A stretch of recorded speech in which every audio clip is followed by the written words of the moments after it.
The battle for handheld gaming superiority has seemed pretty bleak in recent times. The Nintendo Switch looks like it has a firm stranglehold on the market, and nothing has been able to touch it. Will that change when the long-gestating Alienware UFO triumphantly arrives on the scene? Or is that just a pipe dream? Because truth be told, it's been a long time since we've heard anything about the UFO. Is it still going to be released? And can it unseat the Switch as the king of handheld gaming? Looking at what we know about it, that is a very realistic outcome. But we gotta see the darn thing first. Oh my god.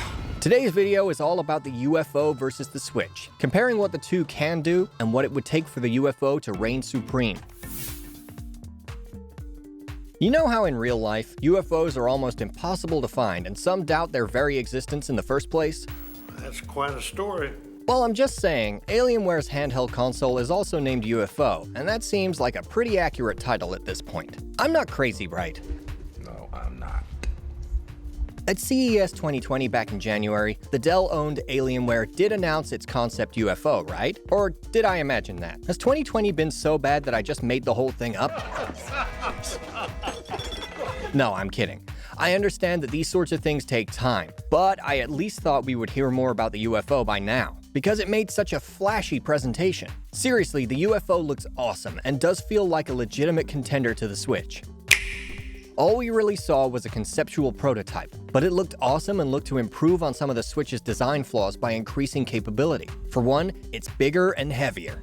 It boasts an 8-inch screen with a 1200p resolution, which is a step up from the Switch's 6.2-inch screen and 720p output. It feels sturdier and can be used both for handheld gaming, or you can detach the two side controllers and prop up the screen using a built-in stand. It seems like it's different than the Switch in that it doesn't look like this time that you can use the two sides of the controller for different players, but it will come with an attachment that will allow you to combine both sides of the controller into one controller to make playing a little easier for its users. That makes it seem like it's not as focused on group play like the Switch is. The UFO is a handheld console for you and only you. Of course, I just mean in-person playing, as the UFO seems to be trying to push for online play and for being able to access your own library of games that you already own. If that's true, it will truly be a huge step up for PC gamers everywhere, as they'll be able to play their games on the go. The main thing that's going to make or break the UFO is the processing speed. It feels like it's really trying to give gamers an immersive experience without any glitches or lag time. But that's a difficult balance to have, and it's not exactly known how the UFO is run or what's powering it, but the weightiness of it seems to suggest that it's trying to pack as much hardware into its small device as possible. I'm fine with something being a little heavier if it means it runs better, aren't you?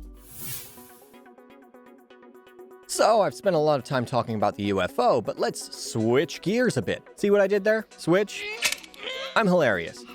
Are you sure?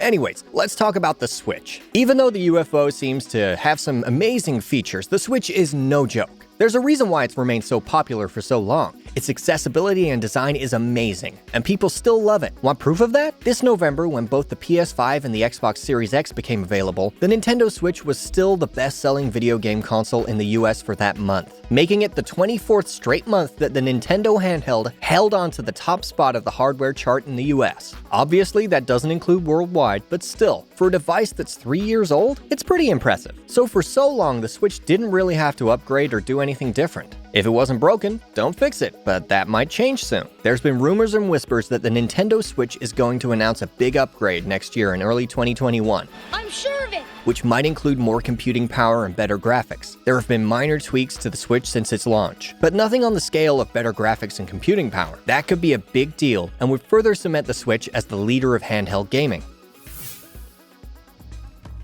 But honestly, we won't know which of the handheld consoles are better until we get more information on the UFO. Right now, there's still so much we don't know. Alienware has been silent about any new changes or updates. Does that mean the UFO is in trouble? Or they're just waiting for the right moment? Now we play the waiting game. I could see it either way. Maybe they haven't been able to get it to work past their concept UFOs, and are struggling to get it to do what they want, and we'll just silently hope we all forget about their presentation. Maybe they've been working on something else that would be even bigger. And although that might be a possibility, I still think they're just waiting for the right moment. 2020 was a year that both the new Xbox and the new PlayStation came out. Maybe Alienware is playing the smart game by waiting until the buzz around the big new consoles dies down, so that they can have full attention to themselves. Because think about it. Can you imagine the glut of holiday shopping this year if gamers had to decide between the new Xbox, the new PlayStation, or the UFO? Plus, in case you haven't noticed, this really wasn't the year for traveling around to a lot of places, and the UFO is marketed more for gamers on the go. So maybe the radio silence is a good thing. Whatever the reason, I just really want to hear more about it soon so this handheld console war can truly begin. It's about bloody time. What do you think? Do you think the UFO has the chance to be better than the Switch? Would you buy it immediately or wait for an inevitable price drop? Do you think we'll ever actually see it? Let us know in the comments below, and be sure to hit that big like and subscribe button for more awesome console news like this. Thanks for watching The Gamer.